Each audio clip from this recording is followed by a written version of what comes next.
Hallelujah. Hallelujah. Hallelujah. Hallelujah. 아멘. 할렐루야. 나사렛 그리스도의 이름으로 할렐루야. 아멘. 할렐루야. 오케이. 안녕하세요 성도 여러분. 오늘은 모든 믿는 자가 방언을 말해야 하는 10가지 이유들에 대해서 알아보겠습니다. 믿는 자들에게는 이런 표적이 따르르니 곧 저희가 내 이름으로 귀신을 쫓아내며 새 방언을 말하며. 사도 바울은 방언기도에 관하여 많이 썼을 뿐 아니라 방언기도를 많이 했습니다.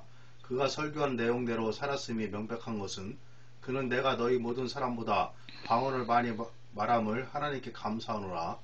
고린도전서 14장 18절 한 것으로 알 수 있습니다. 나도 늘 규칙적으로 방언을 말함을 하나님께 감사하고 모든 믿는 자들이 방언을 말하는 것이 매일 사는 삶 속에서 능력이 헌천이 되며 축복인 것을 알기 원합니다. 왜 모든 그리스도인들이 방언을 말해야 하는지를 알게 하며 그리스도인들이 매일 성령님의 능력으로 공급되어지는 모든 축복을 알 수 있도록 돕는 데 있습니다. 방언을 말해야 되는 첫 번째 이유는 방언의 첫 번째 표적입니다. 사도행전 2장 4절 저희가 다 성령의 충만을 받고 성령이 말하게 하심을 따라 다른 방언으로 말하기를 시작하니라. 하나님의 말씀은 우리가 성령으로 충만해지고 성령이 말하게 하심을 따라 우리가 방언을 말한다고 가르칩니다.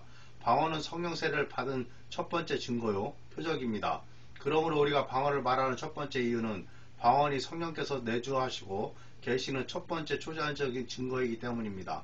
사도행전 10장에서 우리는 유대 사람들이 베드로가 고넬료의 집에 갔을 때 성령이 이방인들에게 부어짐을 보고 놀란 것을 읽을 수 있습니다.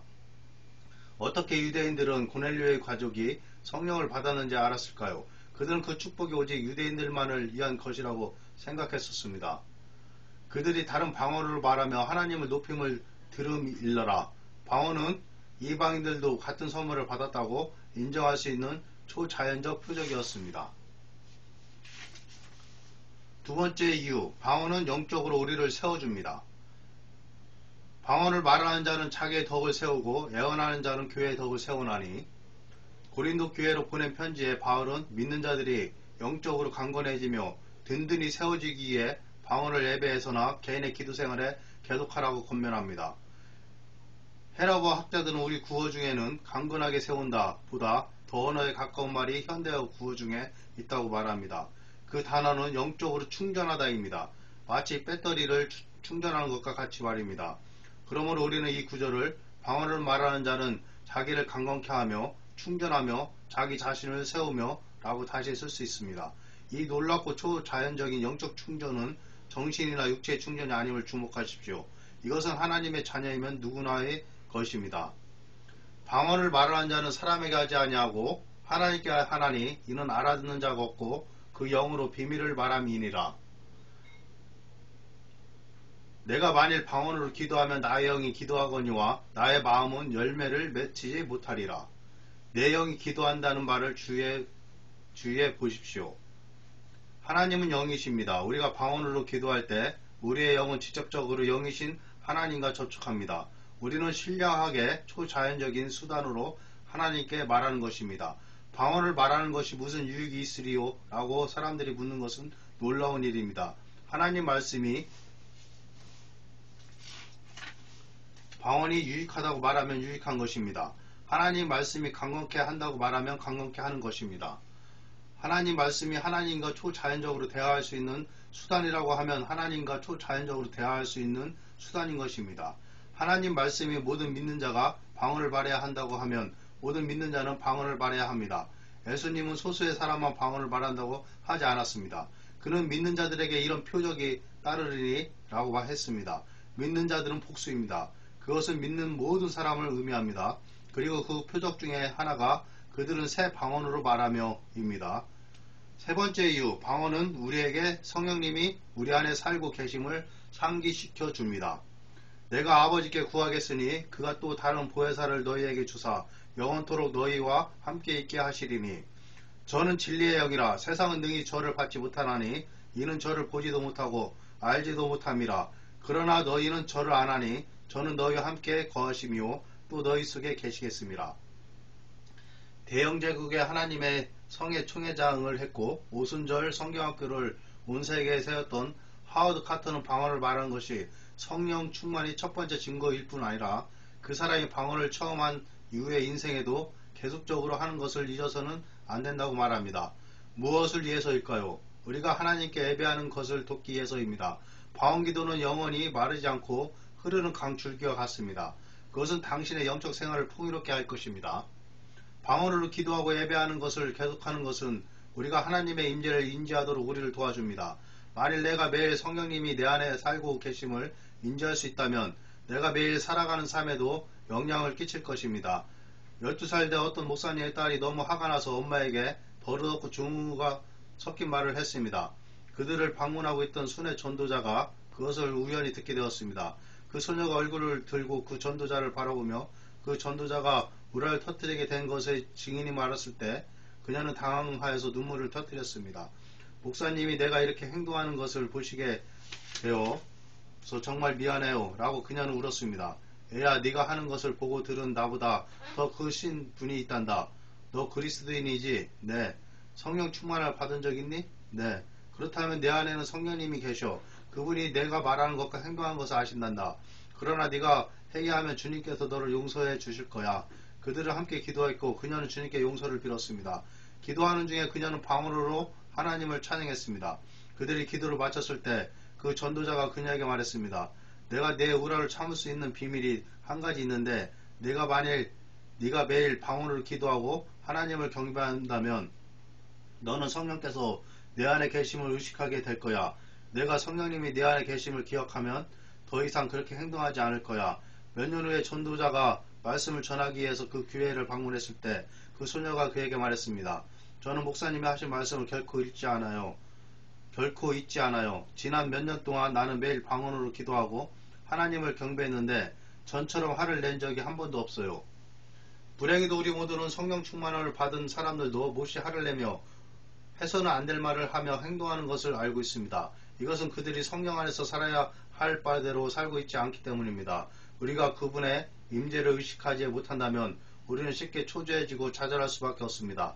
그러나 하나님과 교통하는데 시간을 보낸다면 우리는 우리 속에 계시는 그분의 임재를 인지하게 됩니다. 네 번째 이유는 방언기도는 우리가 하나님의 온전한 뜻을 따라 기도하게 해줍니다. 이와 같이 성령도 우리의 연약함을 도우시나니 우리는 마땅히 기도할 바를 알지 못하나 우리 성령이 말할 수 없는 탄식으로 우리를 위하여 친히 간구하시느니라. 마음을 감찰하시는 이가 성령의 생각을 하시나니 이는 성령이 하나님의 뜻대로 성도를 위하여 간구하심이라. 방언기도는 우리 기도 가운데 이기적인 것들을 제거해 줍니다. 만일 내가 내 마음대로 내 생각대로 기도한다면 그것은 성경적인 기도가 아닐 것이고 이기적인 것입니다. 나이 많은 농부가 하나님 저를 축복해 주시고 제 아내와 제 아들 존과 그의 아내 이렇게 우리 내 식구를 축복해 주세요 라고 기도하듯이 우리 기도도 종종 이런 식이 되기 쉽습니다. 이에서 인용한 성경 구절에서 바울은 우리가 어떻게 기도할 줄을 모른다고 말하고 있지 않습니다. 우리는 어떻게 기도할지 이미 알기 때문입니다. 우리는 하나님 아버지께서 우리 주 예수 이름으로 기도합니다. 이것이 바른 기도의 방법입니다. 그러나 내가 어떻게 기도할 줄 안다고 해서 그것이 무엇을 기도해야 하는지 아는 것을 의미하지는 않습니다. 바울은 내가 마땅히 빌 바를 알지 못하나 성령께서 친히 말할 수 없는 탄식으로 우리를 위해 중보하신다고 말했습니다. 필시 넬슨은 헬라어 문자 그대로 성령께서 우리가 정확히 말할 수 없는 신음으로 우리를 위해서 중보하신다고 말합니다. 정확히 말한다는 것은 우리의 사용하는 언어를 의미합니다. 그는 이 히라바에서 기도할 때 우리의 입술을 통해 신음이 나오는 것뿐만이 아니라 방언으로 기도하는 것을 포함한다고 계속해서 지적하고 있습니다. 이것은 바울이 고린도전서 14장 14절에 내가 만일 방언으로 기도하면 내 영이 기도하거니와 라고 말했고, 학대 번역 성경은 내 영, 내 안에 계신 성령으로 말미암아 기도한다고 표현했습니다. 당신이 방언으로 기도할 때 그것은 당신 안에 있는 성령으로 말미암아 당신의 영이 기도하는 것입니다. 말을 인도하시는 것은 성령님이시고 당신은 당신의 영으로 그것을 말하고 있을 뿐입니다. 당신은 말하고 그분은 발음을 인도해 주십니다. 이런 방식으로 성령님께서 당신이 하나님의 뜻을 따라 기도할 바대로 기도하게 도와줍니다. 이것은 성령님께서 당신과 분리되어서 무엇인가 하시는 것이 아닙니다. 그분이 당신과 분리되어서 탄식하며 방언을 말하지는 않습니다. 그 탄식은 당신의 내부로부터 당신의 입술로 통해 빠져나옵니다. 성령님께서 우리를 대신해서 기도하는 것이 아닙니다. 성령님은 우리 안에 내주하시는 돕는 자로 또 중보자로 보내지셨습니다. 그분이 우리의 기도 생활을 책임지는 것이 아닙니다. 그분은 우리가 기도하는 것을 돕기 위해 와 계십니다. 방언을 말하는 것은 성령께서 말하게 하심을 따라 기도하는 것입니다. 그것은 성령으로 인도되어진 기도입니다. 그것은 우리의 기도 속에서 이기적인 것들을 줄여줍니다. 많은 경우에 사람들이 그들 마음대로 기도할 때 하나님의 온전한 뜻도 아니고 그들을 위해 최고의 좋은 것도 아닌 것들을 위해 기도하고 그것들을 얻기도 합니다. 만일 하나님의 백성들이 하나님이 주시는 최고의 것이 아니고 온전한 뜻이 아닌 어떤 것들을 원한다면 하나님은 종종 그것을 허락하십니다. 기억하십시오. 하나님은 이스라엘에 왕을 주시기를 원치 않으셨지만 그들이 왕을 원했기 때문에 하나님은 왕을 허락하셨습니다. 그러나 그것은 하나님의 최고의 뜻은 아니었습니다. 다섯 번째 이유, 방언기도는 우리의 믿음을 자극합니다. 사랑하는 자들아, 너희는 너희의 지극히 거룩한 믿음 위에 자신을 세우며 성령으로 기도하며. 모든 믿는 자가 방언을 말해야 하는 다섯 번째 이유는 방언기도가 우리의 믿음을 자극하고 하나님께 좀 더 온전하게 의지하는 것을 배우도록 돕기 때문입니다. 왜냐하면 성령님은 초자연적으로 내가 말하는 것을 지도해 주시고 믿음은 방언을 말함으로 훈련되어져야만 합니다. 나는 다음에 무슨 단어를 말해야 할지 모릅니다. 나는 그것을 하나님을 의지합니다. 이 분야에 하나님을 의지하는 것은 다른 분야에도 하나님을 의지하도록 도와줍니다. 젊은 침례기도 목사로서 내가 담임하던 시골교회에서 저는 한 감리교인 부부 집에 머무르고 있었습니다. 그의 아내는 주님을 너무나 사랑하는 사랑스러운 여인이었는데 그녀는 이계양이 있었고 의사는 그것이 암으로 진행될 수 있다고 겁주었습니다. 그녀의 남편은 돈을 잘 벌었지만 대부분의 수입을 병원비로 지불해야만 했습니다. 나는 종종 그들의 집에 머물렀습니다. 그녀가 성령 세례를 받은 집회 며칠 뒤 나는 그들을 방문했고 그녀가 무엇이든 먹고 싶은 것은 먹고 있는 것을 보았는데 그 전에 그녀의 이장은 아기 이유식이나 우유조차도 감당할 수 없었습니다. 저는 성령 세례와 방언뿐만 아니라 병 고침도 받았어요. 저는 이제 아주 건강합니다. 라고 말했습니다. 저는 이런 경우를 수없이 보았습니다. 어떻게 된 일일까요?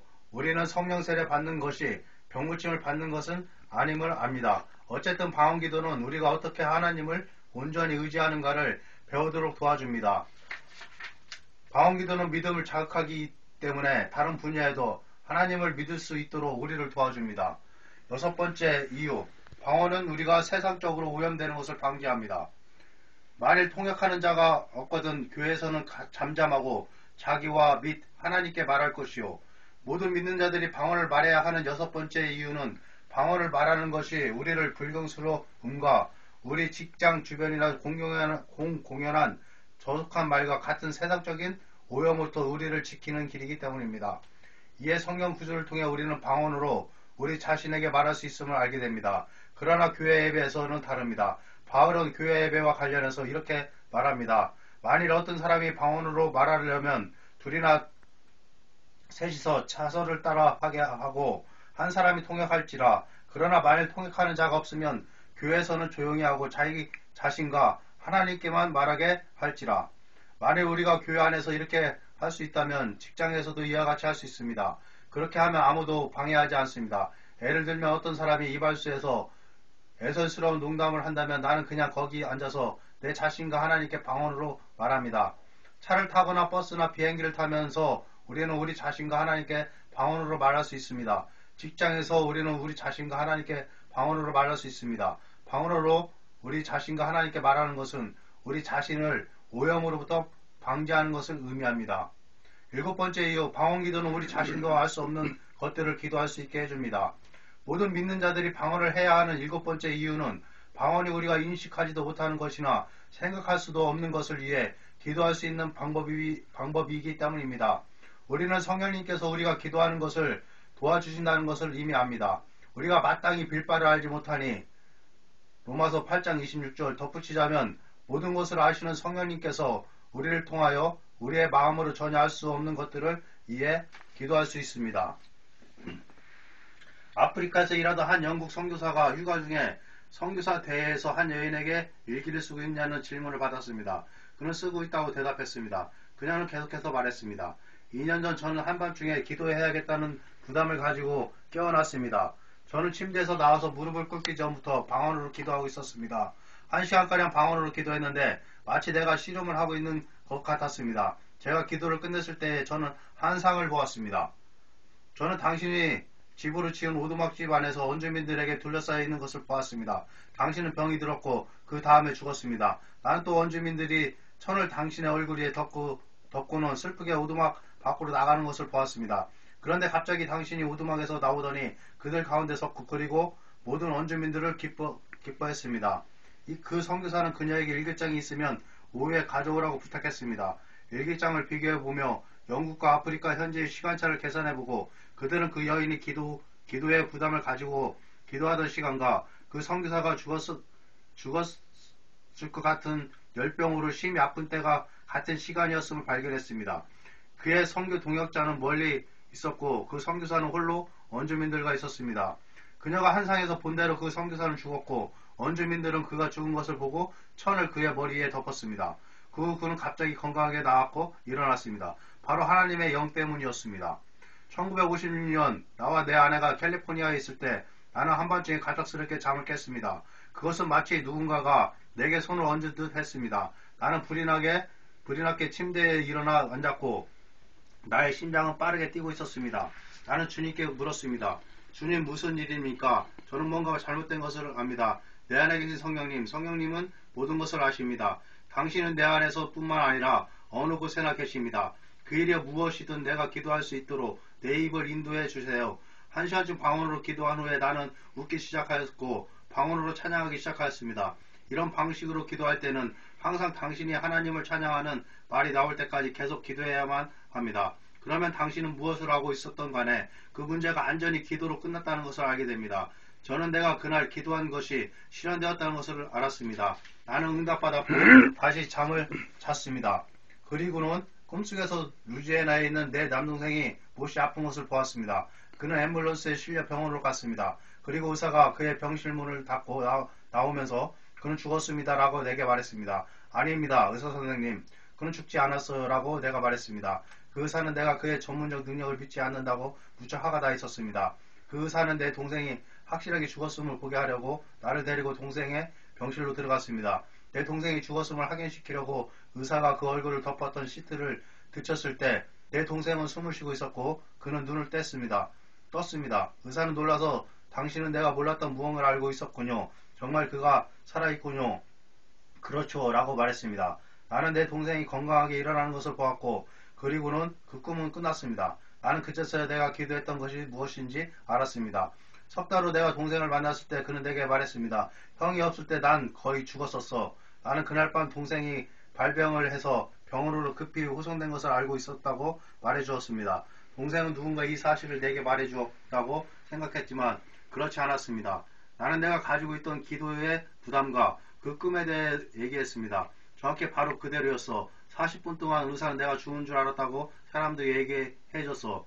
성령으로 기도하는 것은 우리가 알 수 없는 일들에 대해서 기도로 대비하는 길입니다. 성령님은 아무튼 모든 것을 아십니다. 8번째 이유, 방언기도는 영적 세임을 줍니다. 상쾌함을 줍니다. 그러므로 생소한 입술과 다른 방언으로 이 백성에게 말씀하시리라. 전에 그들에게 이르시기를 이것이 너희 안식이요 이것이 너희 상쾌함이니 너희는 곤비한 자에게 안식을 주라 하셨으나 그들이 듣지 아니하였으므로.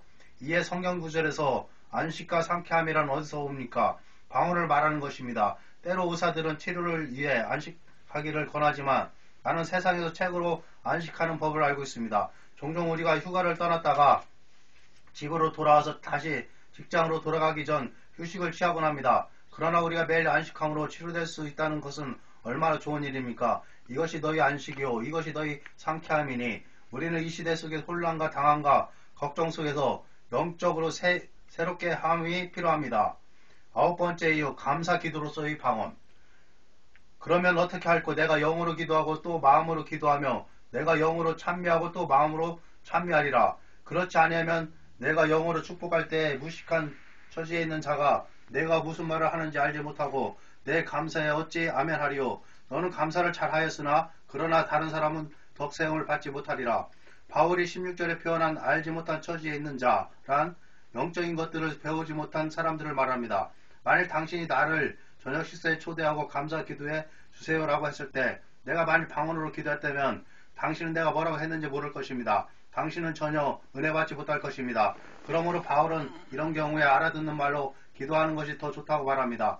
만일 당신이 방언으로 기도한다면 통변해야만 영적으로 잘 배우지 못한 자가 무슨 기도를 했는지 잘 알 것입니다. 바울은 방언이 가장 완벽한 방법에 감사 기도라고 말하고 있음을 주목하십시오. 너는 감사를 매우 잘하였거니와 라고 말하고 있습니다. 그러나 영적으로 잘 알지 못하는 자가 있는 경우 바울은 알아듣는 말로 기도해서 당신이 무슨 말을 하는지 그들이 알아듣고 힘을 얻을 수 있도록 하라고 말했습니다. 10번째 이유, 방언 말함은 혀를 제어함이라. 혀는 능히 길들일 사람이 없나니 쉬지 아니하는 악이요 죽이는 독이 가득한 것이라. 방언을 말하려고 당신의 혀를 성령님께 양보하는 것은 당신의 모든 지혜를 하나님께 양보하기 위한 크나큰 도약입니다. 우리가 가장 제어하기 힘든 지체를 양보할 수 있다면 우리는 다른 지체도 양보할 수 있습니다. 결론적으로 믿는 자들의 개인 삶 속에서 방언을 해야 하는 10가지 이유들은 먼저 말했지만 또 한편으로 공중을 위한 방언도 있음을 명시하고 있습니다. 공중적인 방언. 첫째, 사람들이 성령 세례를 받을 때 그들은 성령이 말하게 하심을 따라 다른 방언으로 말합니다. 둘째, 교회에서 공중적인 방언과 통변이 공식 예배에서 말해질 때 교회는 강건케 됩니다. 바울은 애언이 사람에게 덕을 세우며 건면하며 이완한다고 분명히 말하고 있습니다. 그러나 이렇게도 말합니다. 만일 방언을 말하는 자가 통역하지 않는다면 애언하는 자만 못하니라. 그는 통변에 있는 방언은 애언과 동등하다고 말하고 있습니다. 만일 어떤 사람이 방언을 통변한다면 애언하는 자가 더 낫지 않습니다. 예를 들면 오전짜리 2개는 10전을 만드는 것과 같습니다. 그러나 오전짜리 2개가 10전짜리 하나는 아닙니다. 바울의 애언은 10전짜리와 같다고 말합니다. 10전짜리 오전짜리 하나 방언 말함보다는 더 낫습니다. 그러나 통변과 함께 하는 방언은 애언과 동등합니다. 애언은 사람들에게 덕을 세우며 건면하며 위로하는 것입니다. 애언은 말씀을 선포하는 것이 아닙니다. 그러나 어떤 때는 말씀을 선포하는 중에도 애언적 요소가 있습니다. 만일 애언이 말씀 선포였다면 당신은 말씀 선포를 위해 준비를 하지 않아도 될 것입니다. 그러나 당신은 말씀 선포를 위해 공부해야만 합니다. 바울은 인정된 자로서 하나님 앞에 드리기를 힘쓰라고 했습니다. 당신은 방언이나 통변을 위해 애쓸 필요가 없습니다. 애언을 위해서도 애쓸 필요가 없습니다. 그것들은 성령님의 영감으로 말미암아 옵니다. 물론 어떤 사람이 영감으로 말씀을 선포할 때 갑자기 그가 생각지도 않은 것을 말한다면 그것은 영감이며 예언적 요소를 포함하고 있습니다. 방언과 통변이 합하여 교회에 덕을 세웁니다. 하나님의 말씀과 함께 방언과 통변이 말해질 때 불신자들은 하나님이 임재한다는 사실 앞에 설득되어지고 종종 하나님 앞으로 돌아와 구원받게 됩니다. 예수께서 믿는 자들에게 이런 표적이 따르니 그들은 내 이름으로 귀신들을 쫓아내며 라고 말씀하셨습니다. 그것은 개인적이거나 공개적인 두 경우를 포함합니다. 그들이 병든 자에게 손을 얹으면 나으리라. 이것도 개인적이거나 공개적인 두 경우를 포함합니다. 또 다른 표적은 그들은 새 방언을 말하며입니다. 물론 우리는 방언으로 예배 중에 길게 기도하는 것을 원치 않는데 왜냐하면 통변이 없다면 사람들은 무엇이라고 말했는지 알아들 수 없고 또 힘을 얻지도 못할 것입니다. 강단 앞에 나와서 기도할 때 당신이 원한다면 방언으로 기도하는 것도 좋습니다. 당신이 강단 앞으로 나가는 것은 힘을 얻기 위해서